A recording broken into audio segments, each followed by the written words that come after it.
Hello बच्चों। आज मैं आपको कक्षा 9वीं जिसका विषय है गणित, इसकी वर्कशीट नंबर 27 से इसकी डेट है मेरे पास 10 सितंबर 2020। आज की वर्कशीट में हम फिर वही टॉपिक करने वाले हैं, एक ही रेखा के समांतर रेखाएं। तो हमने लास्ट वर्कशीट में त्यर्क रेखा और समांतर रेखाएं जानी थी ना। चलिए आज एक छोटी सी नई चीज और सीखते हैं। यहाँ पर देखो, यहाँ लिखा है बच्चों, आइए चर्चा करते हैं। यदि दो रेखाएं एक ही रेखा के समांतर हो तो क्या वो एक दूसरे के समांतर होंगी? दी गई आकृति एक में रेखा M रेखा L के समांतर है और रेखा N रेखा L के समांतर है। आइए अब हम रेखाओं L, M और N के लिए एक रेखा T त्यर्क रेखा खींचते हैं। देखो, आपसे यहाँ पर आपको समझाना क्या चाह रहा है, वो ये आपसे पूछ रहा है कि अगर दो रेखाएं जो है ना वो एक ही रेखा के समांतर है, जैसा कि यहाँ पर आपको दे रखा है कि जो आपकी रेखा M है ना, ये रेखा L के समांतर है और जो रेखा N है ना वो भी रेखा L के ही समांतर है। तो आप देख रहे हो, M और N दोनों ही रेखा L के समांतर है।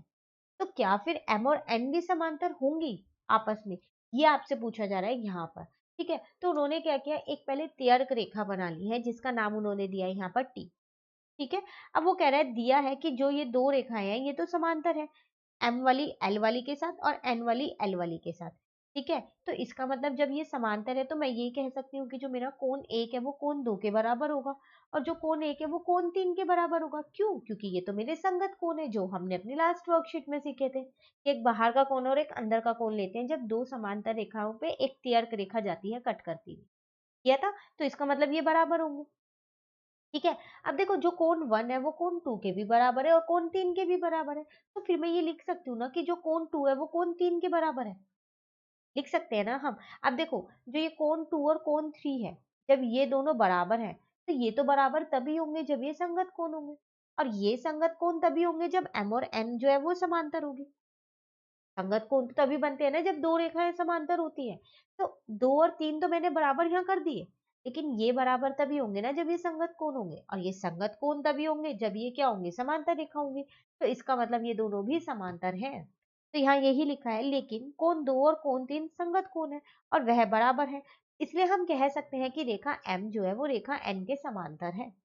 तो इसका मतलब यहाँ से एक चीज निकल के आती है कि जब दो रेखाएं एक ही रेखा के समांतर होती है ना तो वो दोनों रेखाएं आपस में भी समांतर होती है। तो जब M L के समांतर थी और N भी L के समांतर थी तो M जो है वो N के भी समांतर।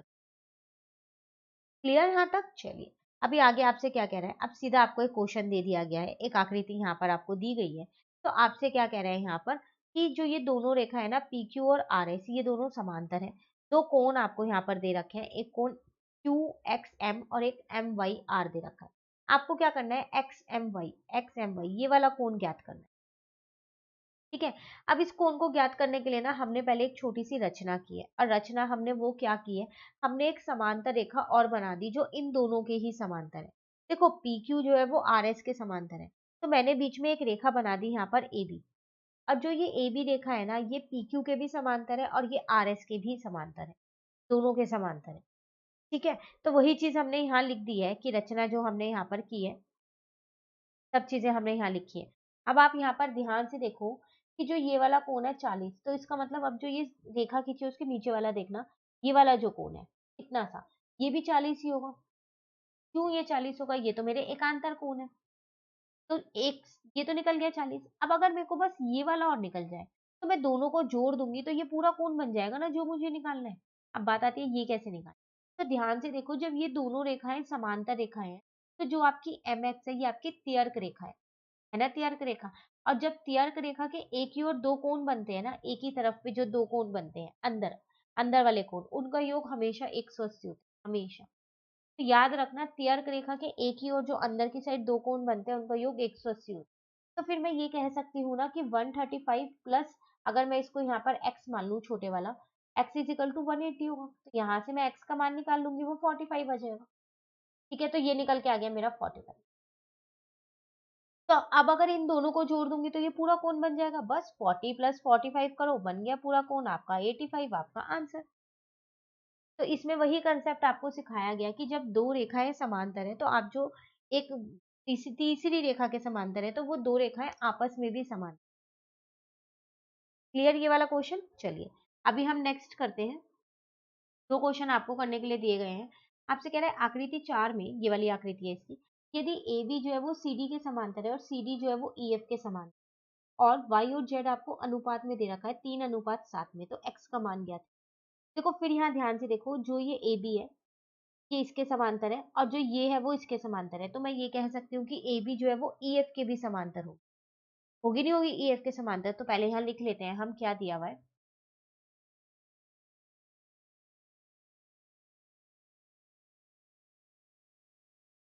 जो ए बी है वो सी डी के समांतर है और जो सी डी है वो ई एफ के समांतर है, और वाई और जेड का अनुपात दे रखा है।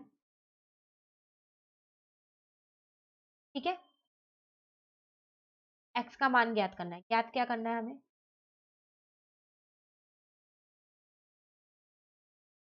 एक बार आकृति हम यहाँ बना लेते हैं। जब भी आप ऐसे क्वेश्चंस करो ना, आकृति जरूर बनाया करो।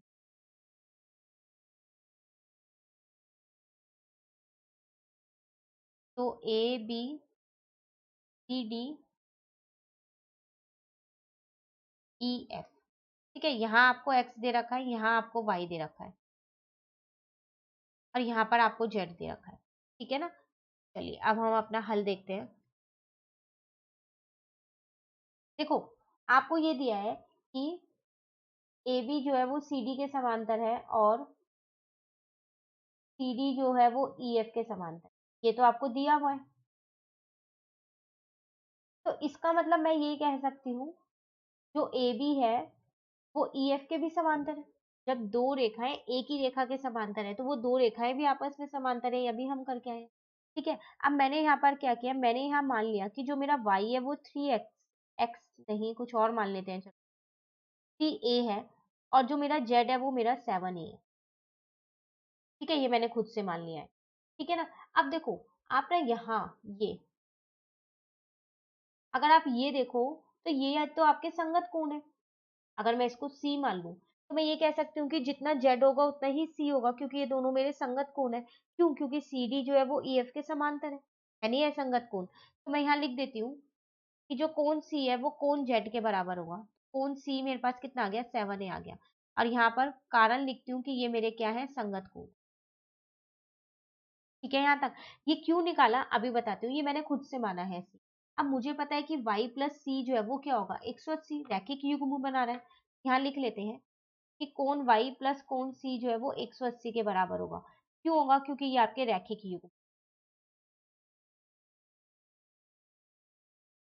ठीक है, कोण y मेरे को पता है, मैंने अनुपात था ना उसका 3a, और कोण c भी मुझे पता है 7a। ठीक है, तो 10a इजिकल टू में 180 हो गया। यहाँ से a कितना आ गया, 180 डिवाइडेड बाय 10, मैंने a निकाल लिया, यहाँ से वो आ गया 18 डिग्री। ठीक है ना, तो यहाँ से मैं कोण y अपना निकाल सकती हूँ जो कि 3a था। तो 3 इंटू में 18 मैं यहाँ पर कर देती हूँ, तो 18 3 जा अगर हम करेंगे तो 54 होगा हमारे पास। क्लियर, y नहीं चाहिए मुझे, x का मान ज्ञात करना है। अब आप देखो x और y जो है तियर्क रेखा के एक ही ओर बने अंदर के कोण है, तो इन दोनों का योग कितना होगा, 180। अभी हम करके आए हैं तो हम यहाँ पर लिख देते हैं कोण x प्लस कोण y जो है वो कितना होगा, 180 होगा। क्यों, तो जो रीजन आपके पास यहाँ लिखा है सेम वही लिखेंगे हम ये। ठीक है,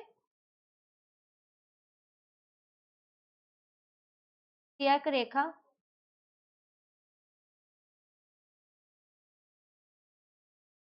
के एक ही तरफ, ये लिखा हुआ है ना आपके पास, वही लिखे हैं, एक ही तरफ के अंतरिक्ष।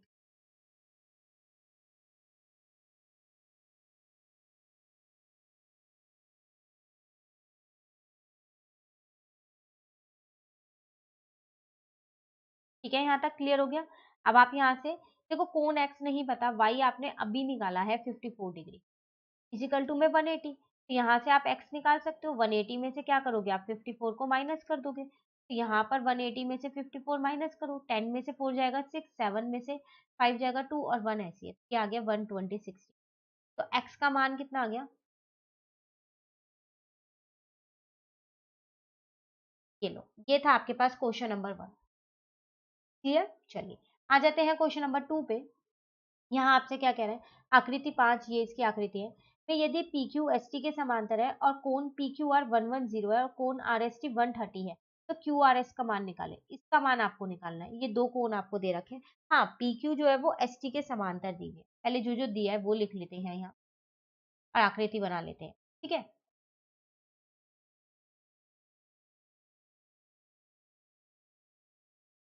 पी क्यू जो है वो एस टी के समांतर है।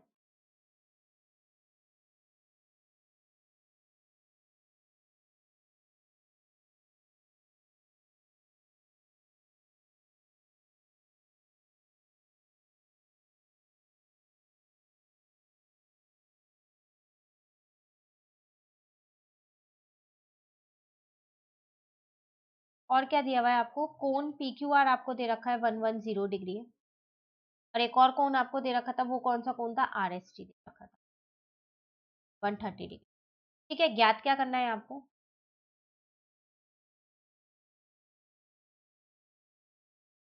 ज्ञात आपको यहाँ पर क्या करना है, क्यू आर एस ज्ञात करना है।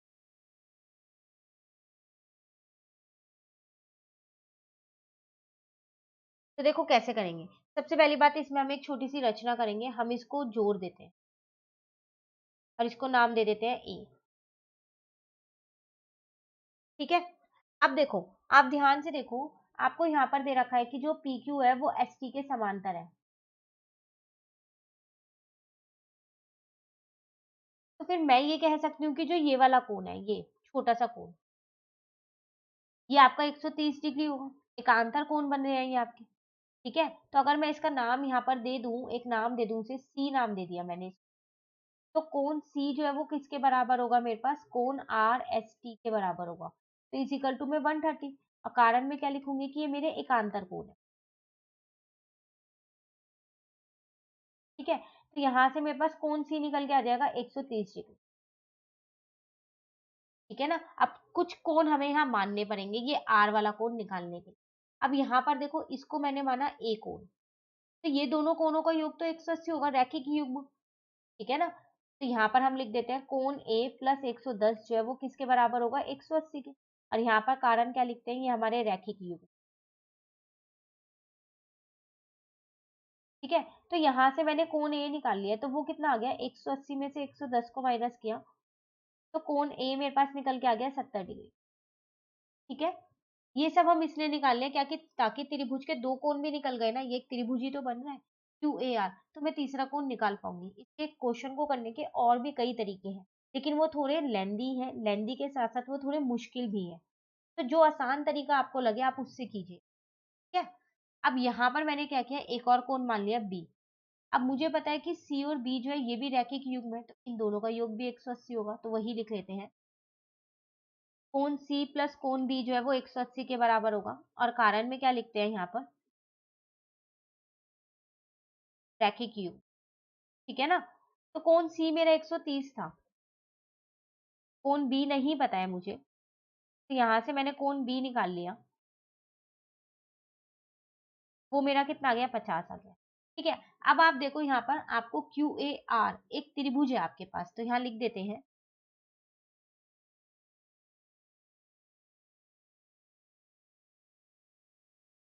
तो इसमें तीनों कोणों का योग जो है वो 180 होगा, कोण ए, कोण बी और कोण आर का। तो कोण ए प्लस कोण बी प्लस कोण आर जो है तीनों मिला के 180 होंगे। त्रिभुज के तीनों कोणों का योग 180 होता है। ठीक है, कोण ए आपने अभी निकाला है 70, कोण बी आपने अभी निकाला है 50, कोण आर तो आपको निकालना ही है क्वेश्चन में, तो यहाँ आ जाएगा 120। और यहाँ से कोण आर कितना आ जाएगा, वो आ गया आपका 60 डिग्री। फाइनली क्या निकालना था आपको, आपको निकालना था क्यू आर एस, लो निकल गया, क्यू आर एस आपका आ गया 60 डिग्री, यही आपका आंसर है। ठीक है, तो थोड़ा सा लेंदी जरूर है, पर ये बहुत आसान तरीका है। क्यों, क्योंकि रैखिक युग्म आपको अच्छे से पता है कि क्या होते हैं, एक ही रेखा के बने हुए कोण होते हैं वो। ठीक है, और एकांतर कोण भी पता है, तो इसलिए यहाँ पर हमने थोड़ी सी रचना की, और उसकी रचना आप लिख देना। अच्छा, मैंने रचना नहीं लिखी है, आप लिख देना कि आपने क्यू ए को क्या किया है, जोड़ा है यहाँ, तो रचना में आप लिख दीजिएगा।